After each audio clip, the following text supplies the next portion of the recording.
Hey everyone, and welcome back to Master Site. Today we're going over a one day that's happening, the Battles and Beers, which is hosted by Jason Burr in the Twin Cities, Minneapolis. And we'll be going over the Sylvan army I'll be taking for the event.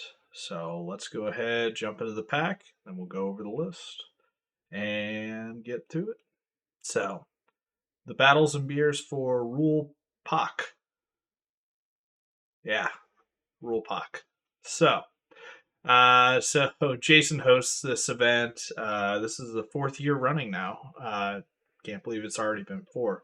Hosts his event out of his backyard normally. He has a dead tree back there, so it'll be in his front yard, I think, this year.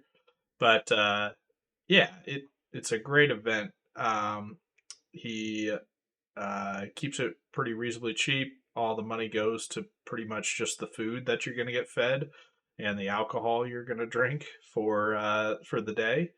3 games Saturday. It's a really great event, and I think it's a great example of what one day events should be if you're kind of geared towards community building.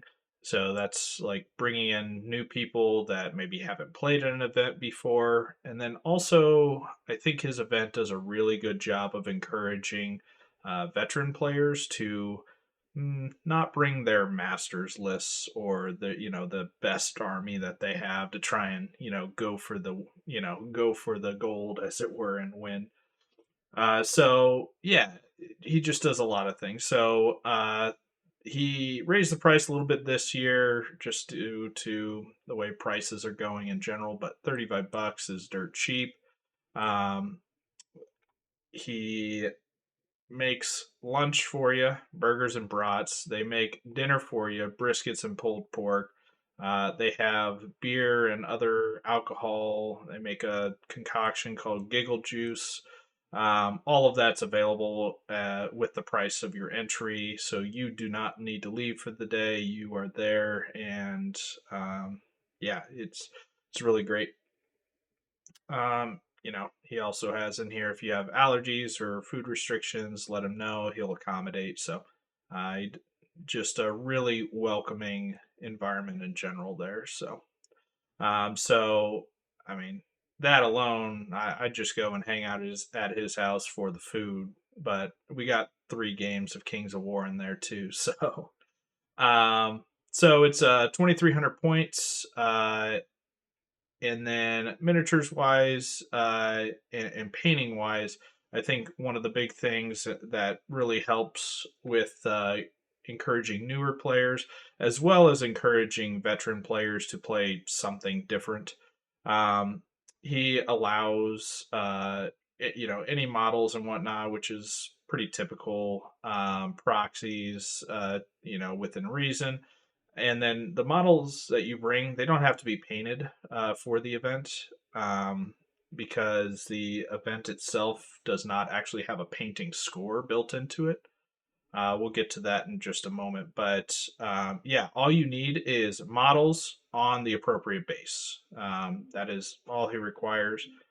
So I know in last year I played elves, which was a little mean, maybe not necessarily in the spirit of his event, but I was doing it as a practice for the Crossroads event that was happening, I think, the very next weekend. And that was like the only time I was going to be able to practice the elf army. So, but I know in years past I've played a dwarf army with like 9 regiments of pack hunters, or not pack hunters, mastiff packs. So it was dogs throwing dogs.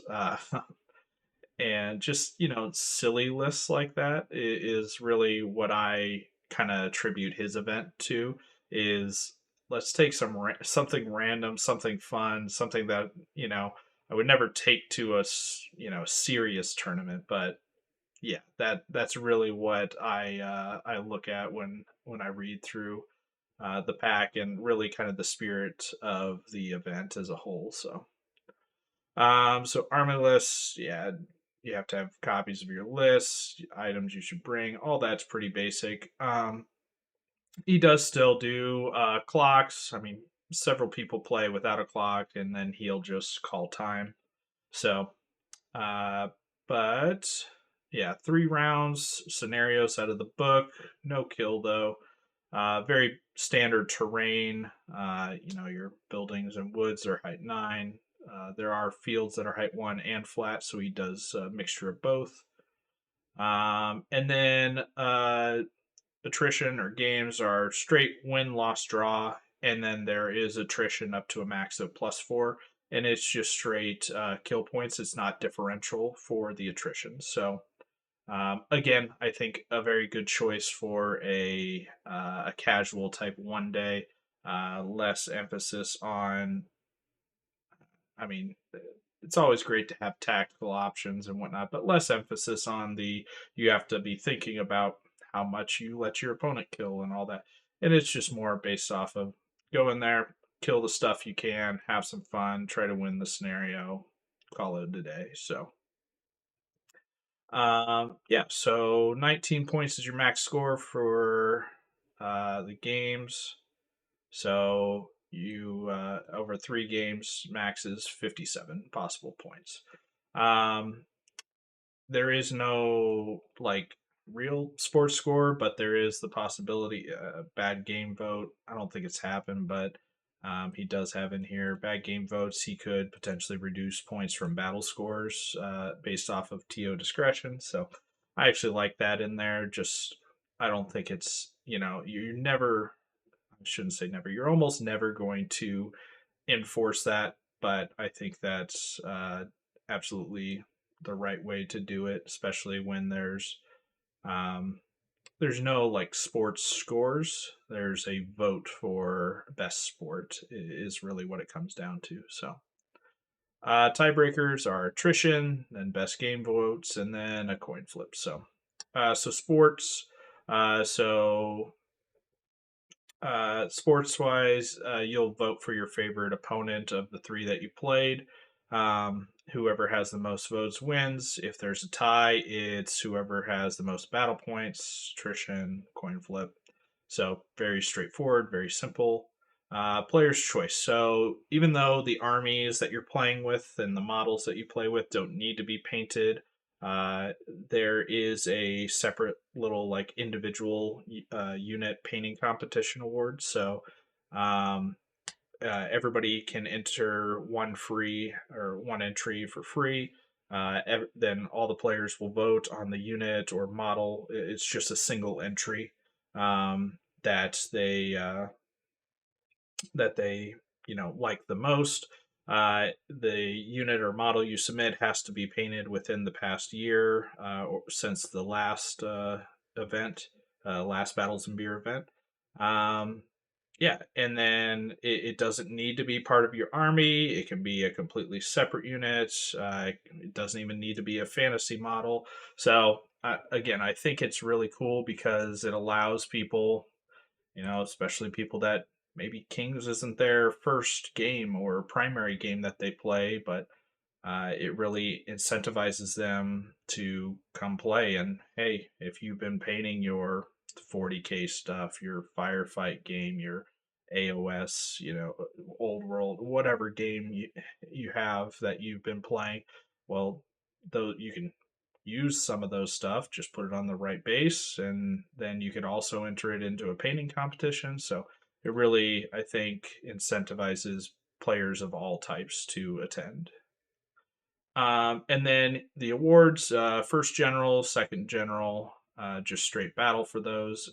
Then there's the player's choice for the votes, and there's the best sports award. So very simple, 4 awards. He does some like 3D printed models on pedestals that are then painted up by one of the guys that he has. I think I won best general or second best general last year. And it's a really cool model that has really great like weathering painting on it that uh, it's just a really cool trophy and something that's very simple but neat. Again, I think the event is just really well run for what his goals are. Jason wants to get his, anybody and everybody to play, get them all together, have a good time, grill some meat, eat some meat, drink some alcohol, and I think he does a really good job of it. So in that spirit, this year, instead of playing dirty, dirty elves, I will play the very clean Sylvankin elves, and yeah, so this army, uh, I Jason actually went to Lone Wolf in Dallas with us this year, and on the drive to Lone Wolf, I was talking to Jason about his event. So this was 4 months ago, 5 months ago now. And I told him, I was like, "Hey, I want to play, something fun, something crazy for your event." And I asked him what armies he had, and he's like, "Well, I got elves." And I was like, "Yeah, I'm not playing elves." He's like, "Well, you could play them as Sylvankin." And I was like, "Okay." And you had Northern Alliance. Billy was already taking his Brotherhood stuff, so I looked over the Sylvankin army roster. I saw the formation, which gave me an idea. What if, now hear me out, what if your whole army scouts? And what if you just play to not be in your deployment zone at the beginning of any game that you play? And what if you go for first turn charges if you get top of one? And what if you say, fuck it, I don't care if I get charged if I don't get turn one? So yeah, that's what this list is. I have dubbed it Scout and Find Out. And for the past 4 or 5 months, I've been waiting for this event to try this out. I don't think it's going to be good. I think it is going to be extremely fun, though. So I hope you guys enjoy the list and enjoy watching me stumble through this because I'm not practicing it at all. So as you can tell from the theme, everything must scout. So we start off with a troop and a regiment of Glade Stalkers. The regiment has the scrying gem because, if we're going to scout, we want to see where they're going to deploy first and foremost. Then we got 2 hordes of Forest Shamblers. I upgraded one with the Awakened Guardians, which gives it Elite and Rally 1 for Elves. And then it also has the Brew of Haste because if you're scouting, you're going for the first turn charge. Turn 1, all day, every day. The other horde has Meat of Madness. Then I took 2 Forest Wardens. They're cheap. They scout. I can use them as chaff. One of them has the loot, so get some bait enchant. What the hell? What's not to love? A little bit of surge even for those Forest Shamblers. We're not casting surge. We're just running forward. So I got 2 tree herders. One of them of the Wiltfather variety. The other one likes to be nimble for that potential first turn charge, if you know what I mean. Then we got the formation. So the 2 regiments of Forest Guard. No first turn charges for them, unfortunately. But the troops of Boss Race with their Wild Charge D3. Now that's something that could charge first turn. And then the character from the formation who I upgraded to have the Shard Blade, so he's hitting on 2s, and he's got the Pipes of Terror. Also, the Kings have the ability to take the bow now, so even though it's not in the list, it's just not built in functionality wise into the formation. But it is 100% legal, so he actually does have a bow that he can shoot. Range 4 up. No piercing or nothing, but steady aim. So yeah, I could have some 7 shots with him on his bow. So yeah, that brings me out to 13 drops, 21 unit strength. Very elite army. Yeah, so my goals for the weekend are not one unit can be in my deployment zone at the beginning of any games. So if we play push, I will not have my own push tokens. They will not be on any of my units, and I will not go back for them. So, yep, looking forward to that scenario.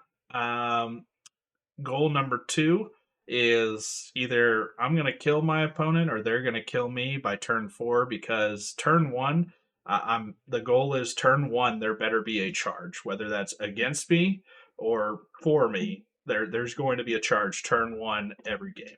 That is my goal. So can't be in my deployment zone. First turn charge is guaranteed. Yeah, we'll just be zooming through these games quick.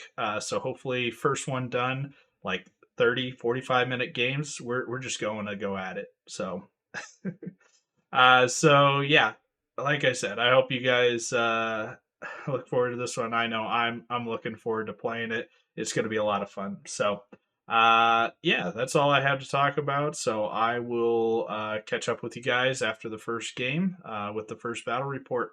Thanks for watching. We'll see you next time.